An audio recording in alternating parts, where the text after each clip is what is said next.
Hello friend, સ્વાગત છે તમારું મારી ગુજરાતી રસોઈ ટિપ્સ ચેનલમાં। તો આજે આપણે બનાવીશું રીંગણનો ઓળો। તો રીંગણનો ઓળો બનાવવા માટે આપણે અહીંયા 2 રીંગણ લીધા છે મોટી સાઇઝના, અને આપણે અહીંયા આદુ મરચાં અને લસણ લીધા છે। તો આપણે અહીંયા આદુની પેસ્ટ કરી લીધી છે અને લીલા મરચાં આપણે અહીંયા સમારીને લીધા છે। તો આપણે લસણની થોડી કળી લીધી છે અને આપણે અહીંયા લીલી ડુંગળી લીધી છે। અત્યારે લીલી ડુંગળી મળે છે એટલે આપણે અહીંયા લીલી ડુંગળીનો ઉપયોગ કરીશું, અને લીલી ડુંગળીથી તમારો રીંગણનો ઓળો એકદમ ટેસ્ટી અને સરસ બનશે। અને આપણે 2 મીડિયમ સાઇઝના ટામેટાને ઝીણા સમારીને લીધા છે, અને વઘાર માટે આપણે અહીંયા સિંગ તેલ લીધું છે। તમારી પાસે સિંગ તેલ ના હોય તો તમે કોઈ પણ તેલ લઈ શકો છો।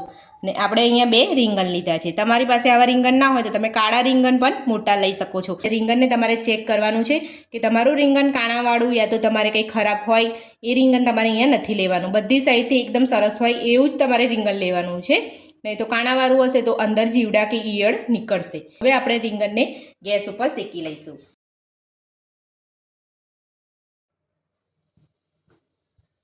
તો આ રીતે આપણે અહીંયા બધી જ બાજુ ગેસ ઉપર રીંગણને શેકી લેવાનું છે।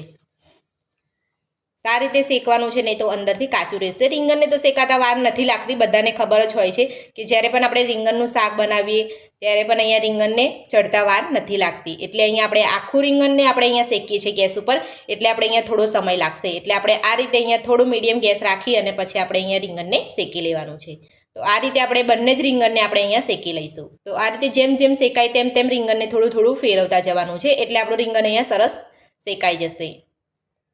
તો મારી આ રીતથી તમે ઘરે ઓળો બનાવવાનું જરૂરથી ટ્રાય કરજો, એકદમ હોટલ જેવો જ બનશે અને ખૂબ જ સ્વાદિષ્ટ લાગશે। આપણે અહીંયા બંને રીંગણને શેકી લીધા છે, તો તમે જોઈ શકો છો આ રીતે આપણે અહીંયા રીંગણને શેકવાના છે, વધારે પડતા આપણે શેકવાના નથી।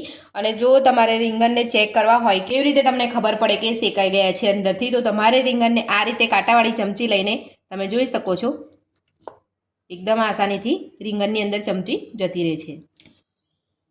તો આપણું અહીંયા રીંગણ આ રીતે તમારે ચેક કરી લેવાનું છે। જો તમારે આ રીતે કાંટાવાળી ચમચી યા તો તમારી નોર્મલ ચમચી હોય એની પાછળની જે ધાર છે એ આ રીતે તમે પણ ચેક કરીને જોઈ શકો છો। જો કડક લાગતું હોય તો તમારે થોડું શેકી લેવાનું છે।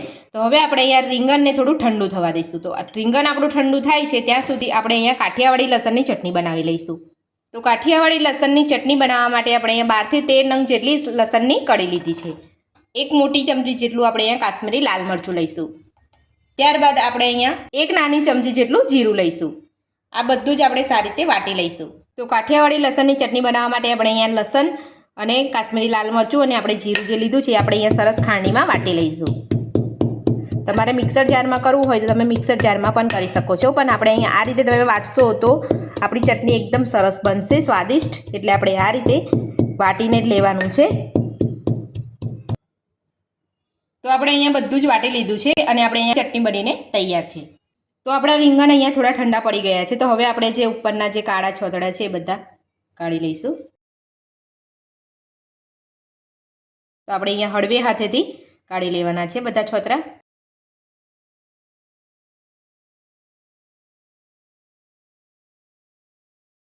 તો બંને રીંગણના આપણે ઉપરથી છોતરા કાઢી લીધા છે। તો હવે આપણે અહીંયા જે ડીટીયાનો ભાગ છે આગળનો એ આ રીતે અલગ કરી લઈશું ચપ્પુની મદદથી।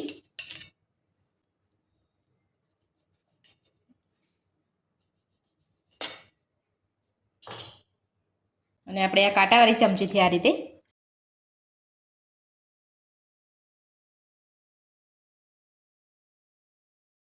તો આ રીતે આપણે અહીંયા કાંટાવાળી ચમચીથી રીંગણને આ રીતે મસળી લઈશું।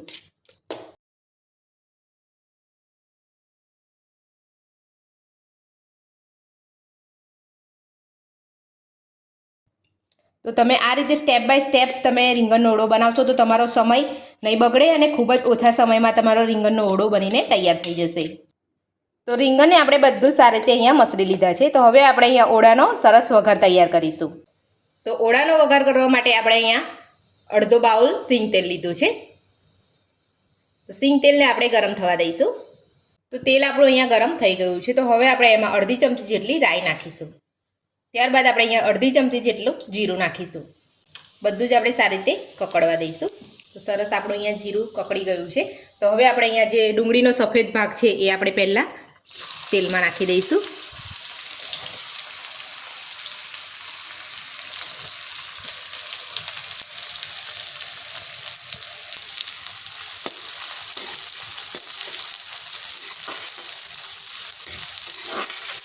ડુંગળી આપણે અહીંયા થોડી સતળાય એટલે આપણે એમાં આદુ મરચાં નાખીશું. આપણે અહીંયા આદુ મરચાં પહેલે નથી નાખતા, આપણે અહીંયા થોડી ડુંગળી સતળાય ત્યારબાદ જ આપણે નાખવાનું છે. તો આપણે અહીંયા સૂકી ડુંગળીનો ઉપયોગ નથી કર્યો, આપણે અહીંયા લીલી ડુંગળીનો ઉપયોગ કર્યો છે. એટલે આપણે અહીંયા લીલી ડુંગળીનો જે ઉપરનો ભાગ આવે સફેદ એ આપણે લીધો છે. તો આ લીલી ડુંગળીને સતળાતા વાર નથી લાગતી. તો તમે જોઈ શકો છો થોડીક જ વારમાં આપણે અહીંયા ડુંગળી સરસ સતળાઈ જવા આવી છે. તો હવે આપણે એમાં ઝીણા સમારેલા મરચાં અને આપણે અહીંયા 1 ચમચી જેટલી આદુની પેસ્ટ લીધી છે, એ બંને આપણે અહીંયા લઈ લઈશું. મરચાંનું પ્રમાણ તમે તમારા ટેસ્ટ પ્રમાણે વધતું કે ઓછું કરી શકો છો.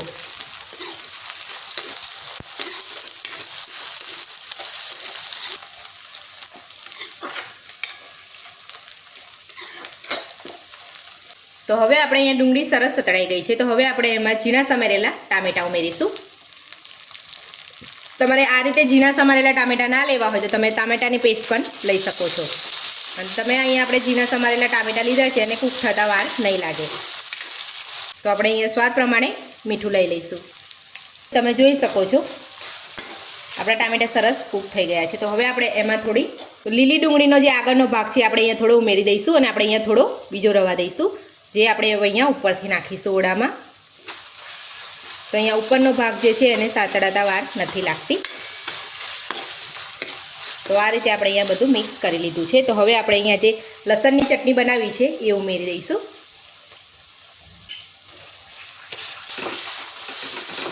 તો હવે આપણે અહીંયા બધું મિક્સ કરી લઈશું.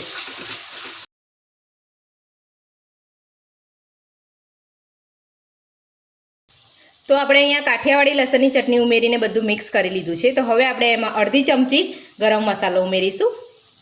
ત્યારબાદ આપણે અહીંયા અડધી ચમચી લાલ મરચું ઉમેરીશું, અડધી ચમચી હળદર પાવડર, 1 ચમચી ધાણા જીરું પાવડર.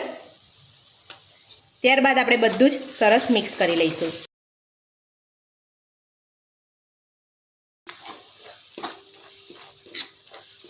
તો આપણે અહીંયા બધું સરસ મિક્સ કરી લીધું છે મસાલા સાથે. તો હવે આપણે એમાં થોડું પાણી ઉમેરી લઈશું અને બધા જ મસાલાને સરસ આપણે આ રીતે મિક્સ કરી લઈશું.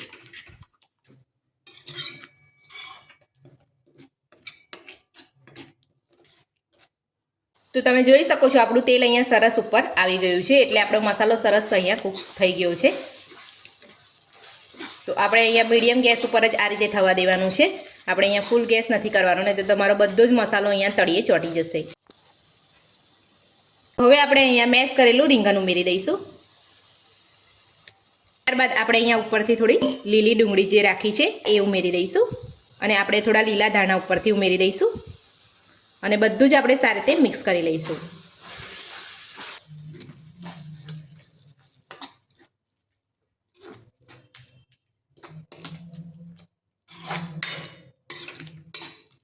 તો આ રીતે આપણે બધું સરસ મિક્સ કરી લઈશું. તો આપણો રીંગણનો ઓળો બનીને તૈયાર છે. તો હવે આપણે ગેસ બંધ કરી લઈશું. રીંગણના ઓળાને આપણે સર્વ કરી લઈશું.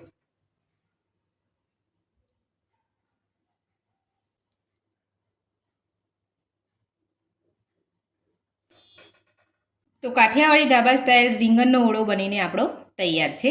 તો તમે આ રીંગણનો ઓળાને તમે બાજરીના રોટલા સાથે અને છાશ સાથે તમે ખાઈ શકો છો. તો તમે ઘરે જ કાઠિયાવાડી સ્વાદ માણી શકો છો. તો તમને મારી આજની રેસીપી કેવી લાગી મને કોમેન્ટ બોક્સમાં જરૂરથી જણાવજો અને મારી આ રીતથી તમે ઘરે રીંગણનો ઓળો બનાવવાનું જરૂરથી ટ્રાય કરજો. એકદમ ટેસ્ટી બનશે.